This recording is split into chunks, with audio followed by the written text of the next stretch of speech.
Assalamualaikum warahmatullahi wabarakatuh. Perkenalkan, nama saya Misha Pramita Narswari dari kelas fase F Mahatma. Saya akan menjelaskan tentang hakikat kelompok sosial. Yang pertama ada definisi kelompok sosial secara umum. Kelompok sosial adalah kelompok sekumpulan dua orang atau lebih yang memiliki hubungan dan berinteraksi satu sama lain, memiliki kesadaran diri sebagai anggota kelompok, dan memiliki tujuan atau kepentingan bersama. Dan definisi kelompok sosial menurut para ahli, yang pertama ada Surjana Sukanto. Surjana Sukanto pendapat dia, kelompok sosial adalah kesatuan atau himpunan manusia yang hidup bersama karena adanya hubungan timbal balik dan saling mempengaruhi di antara mereka. Yang kedua ada Robert Kemartan. Kelompok sosial adalah sekelompok orang yang berinteraksi sesuai dengan pola-pola yang telah matang. Yang ketiga ada Paul B. Harton dan Chester L. Han, bahwa mereka berpendapat bahwa kelompok sosial adalah sekumpulan manusia yang memiliki kesadaran akan keanggotaannya untuk saling berinteraksi sama lain. Yang kelima ada Joseph S. Rothschild dan Roland S. Warren. Mereka berpendapat bahwa kelompok sosial adalah suatu kelompok yang meliputi dua atau lebih manusia yang terdapat beberapa pola interaksi yang dapat dipahami oleh anggota atau orang lain secara keseluruhan.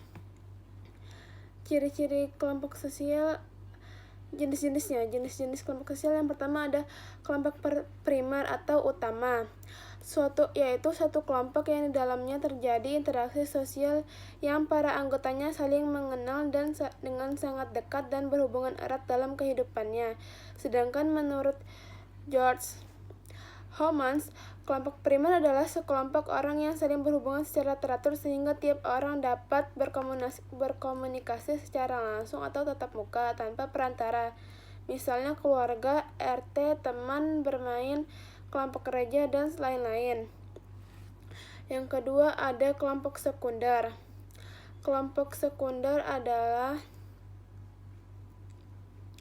kelompok organisasi yang biasanya mengandung hubungan intelektual, logis, dan kontraktual. Organisasi seperti ini tidak dimaksudkan untuk memberikan kepuasan batin, tetapi mereka memiliki anggota karena mereka dapat memberikan alat berupa gaji atau penghargaan kepada anggotanya. Misalnya, organisasi adalah kontrak kerjasama antara pemberi kerja dan calon karyawan di mana mereka harus menyepakati gaji.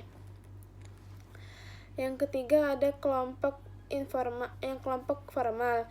Kelompok formal atau resmi adalah kelompok yang dibentuk oleh sekelompok orang atau masyarakat dengan struktur yang terdefinisi dengan baik, yang menjelaskan hubungan wewenang, kekuasaan, pertanggungjawaban, dan tanggung jawab, tugas, serta memiliki kekuatan hukum.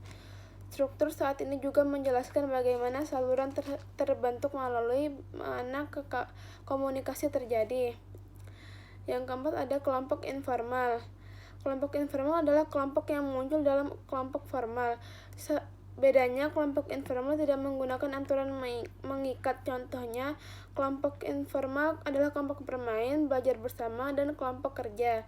Pembentukan kelompok informal dilakukan atas dasar kesamaan antar anggota, misalnya kesamaan jenis pekerjaan, minat, jenis kelamin, asal daerah, suku, dan agama. Jika kelompok formal adalah kelompok yang terbentuk tanpa afiliasi, maka kelompok informal sebenarnya memiliki ikatan emosional yang terjalin. Misalnya, pekerja departemen produksi berkumpul setelah pulang kerja. Mereka berkumpul karena sudah istirahat atau ingin membicarakan masalah selain pekerjaan. Kelompok informal ini muncul dari beragamnya kebutuhan pekerja. Jenis kelompok ini muncul dari kebutuhan sosial seperti teman, kasih sayang, pelatihan, atau pendidikan. Dan yang terakhir, contoh-contoh kelompok sosial yang pertama ada motivasi. Adanya motivasi, dorongan, dan motif yang sama antara satu individu. Yang kedua, adanya pembagian tugas atau penegasan fungsi sehingga masing-masing menuliskan kesadaran peran dan wewenangnya dalam kelompok. Yang ketiga, adanya akibat dari interaksi yang dilakukan oleh anggota satu dengan anggota lainnya.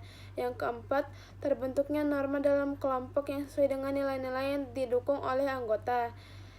Yang kelima, kepentingan berjalan dan berproses. Yang keenam, ditemukannya pergerakan yang dinamis dalam aktivitasnya. Sekian dari saya. Wassalamualaikum warahmatullahi wabarakatuh.